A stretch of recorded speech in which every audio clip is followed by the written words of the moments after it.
Just sit back, relax while we get to what we scrutinizing.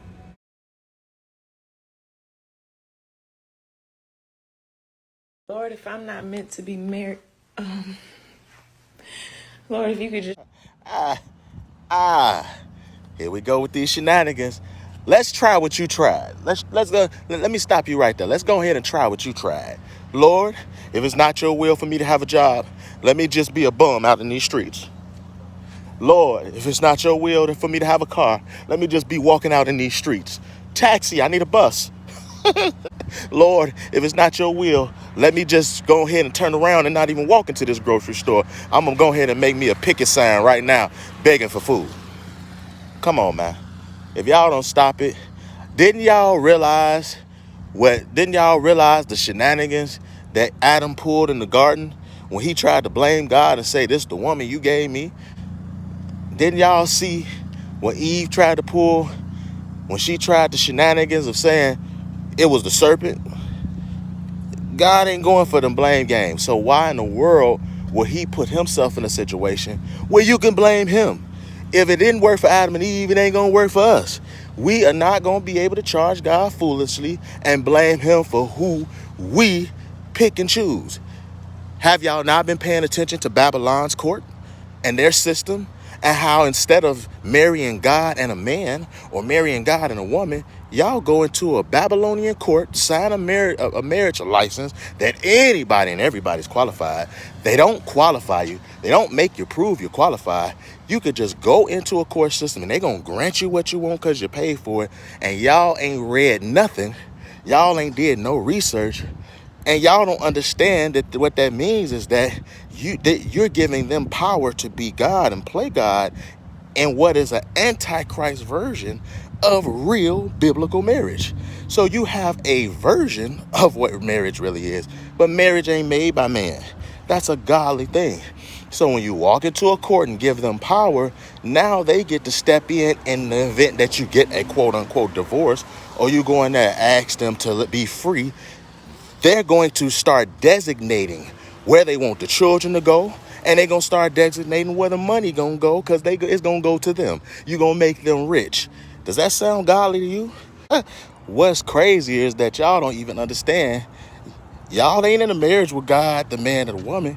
Y'all in a polygynous marriage with the state, yourself, and the man or the woman.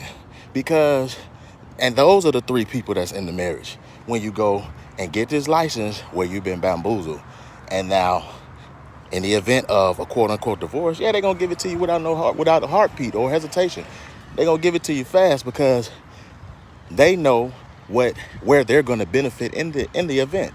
They're gonna basically look at it and say, she's not competent, he's not competent, and we're the one that is God to say, children gonna stay with you.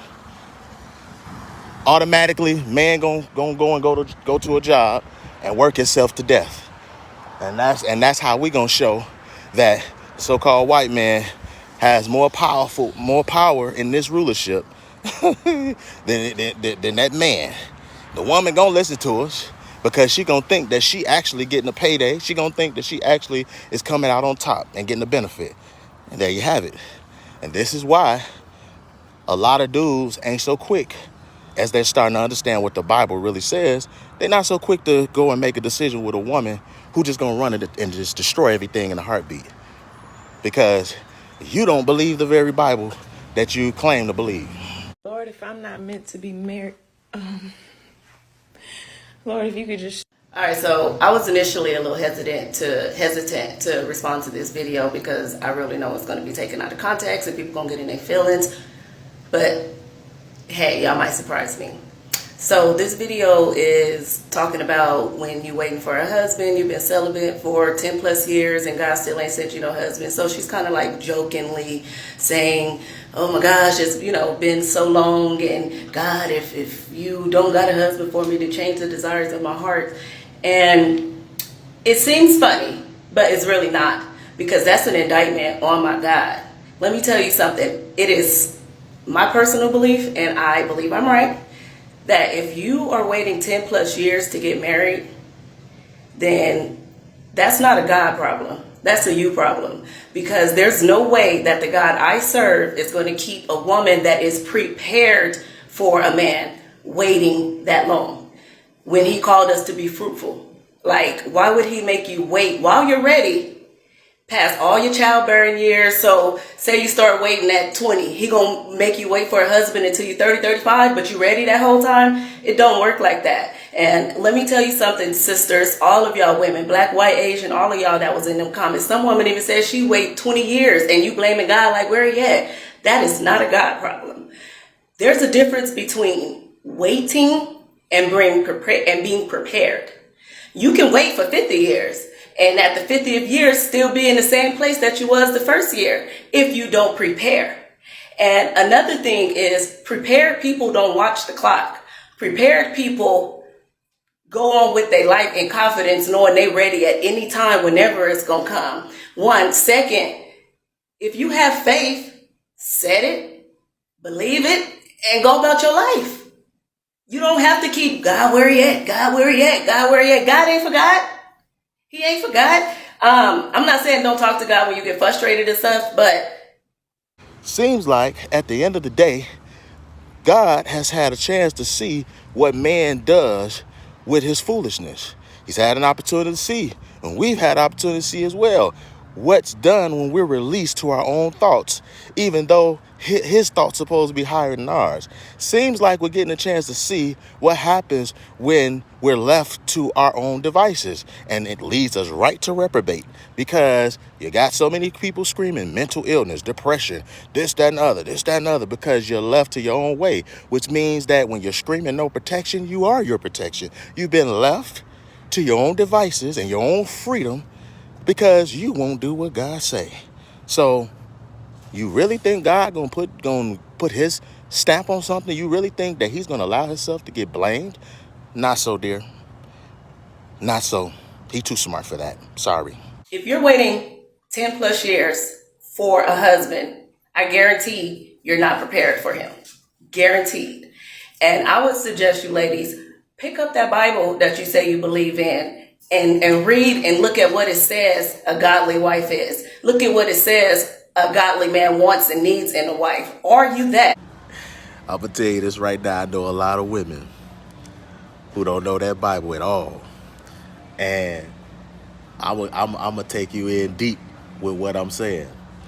You got some women who that man wasn't as bad as they try to make like that man was, because he got all his children with her.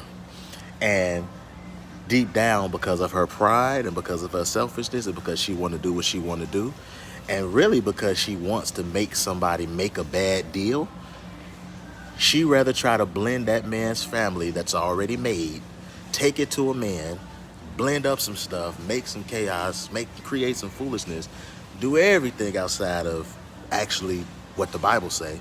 Because if they listen to what the Bible said, they'd have to really honestly, based off the Bible, regardless of what the court told you, you got going on, divorce or whatever, you got to go back to your husband. He alive. You not a widow. And the church don't break none of this down. The church don't put no fire up under these mugs.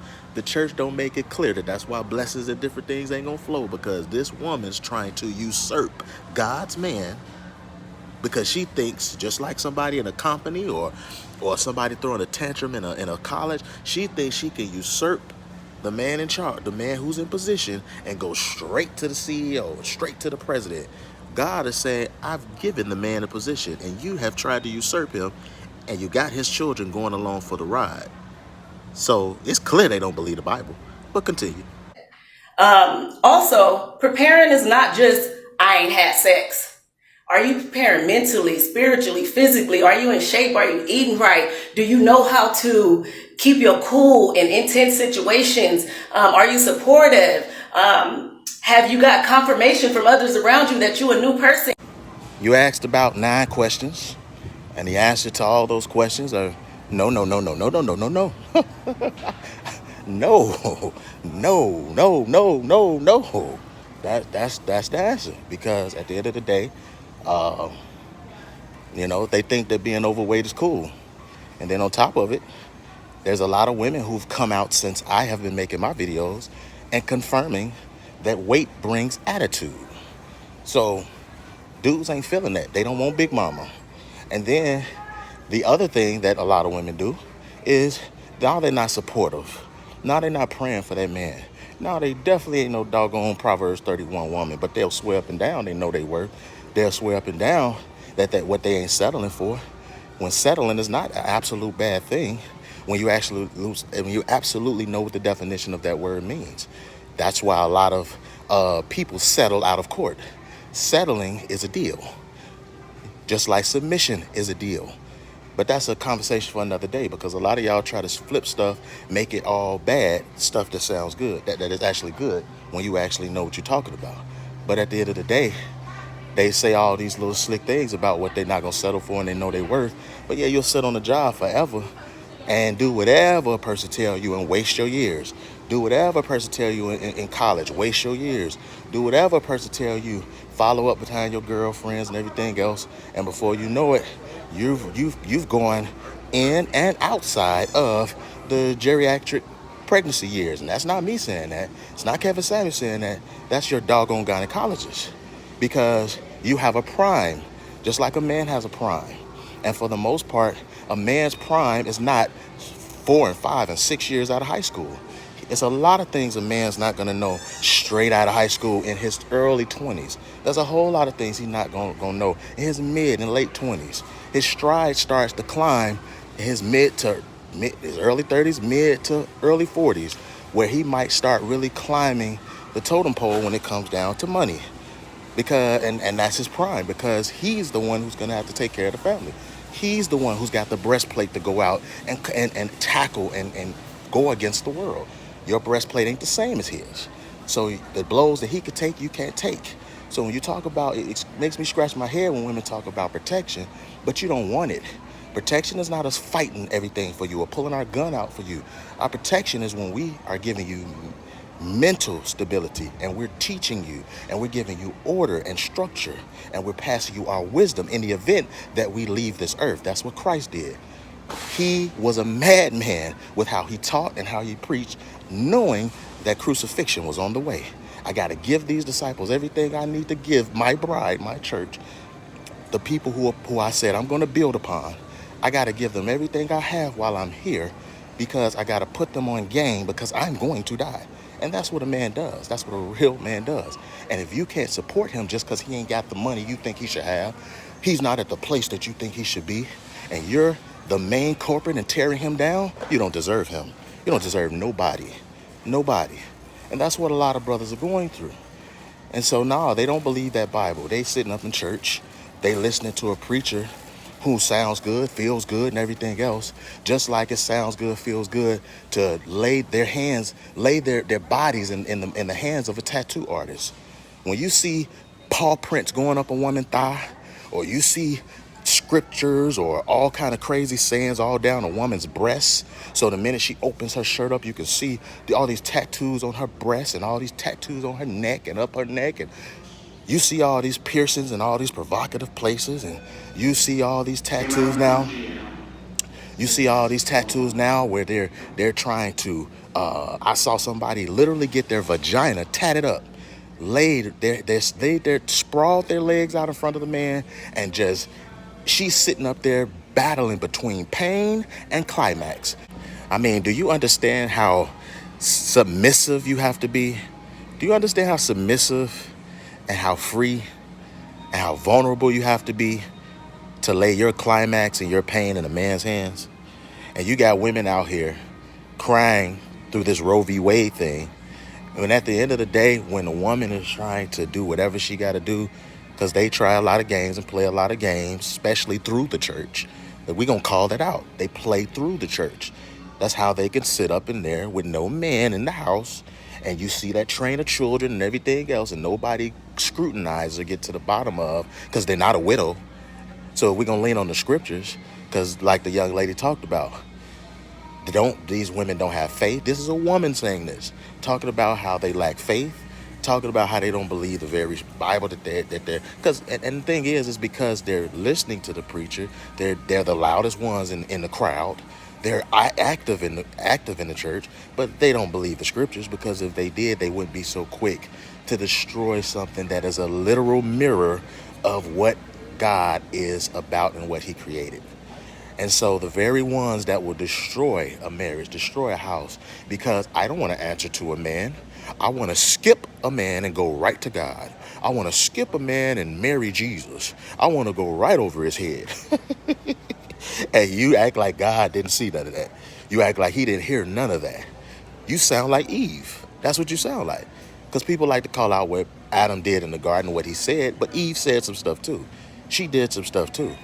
So at the end of the day, it's the same way. No accountability, no desire to step up and say, you know what, I just wasn't in a good place. I wasn't mature. I was toxic. I wasn't building him up. I wasn't, bringing any support to the table or praying for him, this, that, other. I wasn't qualified, let alone nowhere near a Proverbs 31 woman. And that that book starts off with a lot of warning from King Lemuel's mother.